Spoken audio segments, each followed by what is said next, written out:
Now this convincer is called an eye lock demonstration. Back in the 1940s, a guy named Dave Ellman began teaching dentists how to use hypnosis.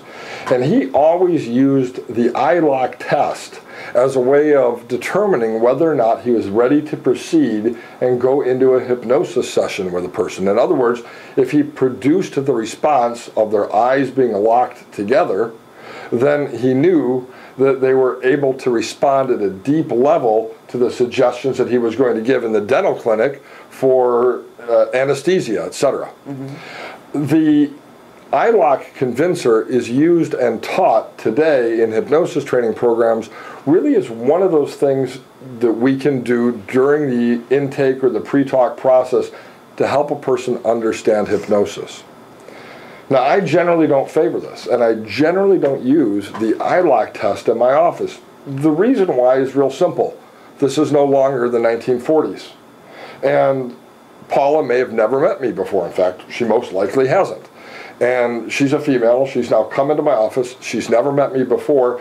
And if the first thing I do is have her eyes stay locked shut, that's going to produce anxiety, especially in the litigious society that we have today. There are times and places when I do use the eye lock test, not with very many clients, but with some, and it really is a pretty good convincer to use, but I do use it sparingly and selectively. Now here's where I actually do use this convincer. I use it often in public demonstrations of hypnosis. For example, let's say I go out for dinner, and I'm out for dinner with my family. Sometimes my youngest son, he'll say to the waitress, "Hey, my dad's a hypnotist." And I say, "Alex, shut up," and I'll kick him under the table. He'll smile, and the waitress will say, "Really? Hypnotize me." Now, if I said to her, "You know, I can't hypnotize you. I really need expensive office furniture. I need headphones. I need 30 minutes of quiet," she's going to walk back in the kitchen and say, "Hey, there's some goofball at table 13 who thinks he's a hypnotist, couldn't even hypnotize me." So when I'm doing public demonstrations of hypnosis, I'm far more likely to use this convincer in those public, safe settings. Again, in my office, I do use this occasionally with some folks, but later on as we talk about induction, I'm going to share with you a test that I've incorporated into the induction that's really very similar to this, but I think is a little more subtle and much more comfortable for people. But I'm going to teach this as if you were a client coming in my office because it is a classic convincer, and I do think it's pretty useful. So you can start off by asking me a question. You can say, "No, I'm not sure how this is going to really work." I don't really understand how all of this works, how hypnosis works. You know, a lot of people wonder, how does hypnosis work? And it really works because people respond to suggestion. And here, let me give you an example, okay? Go ahead and just close your eyes and just sort of scan your body, and anywhere you're carrying tension, just let that tension go. Just kind of let yourself relax for a minute. Now, open your eyes, just open them up, okay? Were you comfortable doing that? All right, great. We're going to add to that a little bit. Now, go ahead and just close your eyes and let the muscles in your body relax.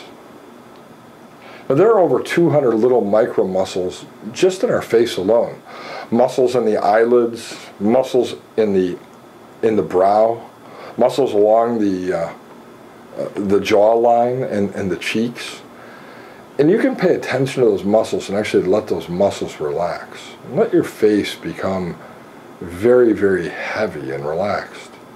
You've probably heard hypnotists in the past on Hollywood movies say your eyes are getting very sleepy, and just let your eyes become very, very heavy. Totally relaxed. They become heavy not because of magic or mysticism, but because when you close the eyes and let those muscles relax, the muscles become deeply relaxed and very heavy. So very heavy that even though you know with the conscious mind that you could open your eyes if you wanted to, it feels so much more comfortable to let them simply stay closed that you'll find when you try to open your eyes, they become locked down even tighter. Let your body relax. Try to open your eyes and find that when you try to open them, your eyes become locked down even tighter, tighter and tighter, tighter and tighter. Now, Go ahead. Oh, yeah. Open your eyes. Perfect. Were you able to feel that sensation of, hey, I know with my conscious mind I could open my eyes, but I'm trying to open them and I can't. Did you feel that at all? I did, because it's very relaxing to have them closed and just, you get relaxed and you're like, oh, this is very nice. I don't really want to. Okay, maybe I should try. No. Exactly. And this is how suggestion works. You want to follow the suggestions that I'm going to give you. You've come here today to solve a specific problem. And you've asked me to guide you through that process. So all the suggestions that I'm going to give you today actually don't come from me, but really from you. And you're going to find, just like not opening your eyes, even though you know you could, you're going to want to follow the other suggestions I give for eating right, for exercise, and all those other things that to this point you might not have been able to do. And so that's really what this convincer is all about. This is one way of doing it. There's not a right or a wrong way. You can adapt this really in a number of different ways. I don't use this, again, very often in my office in clinical settings, but I do sometimes. And it is a great tool for public demonstrations of what hypnosis feels like.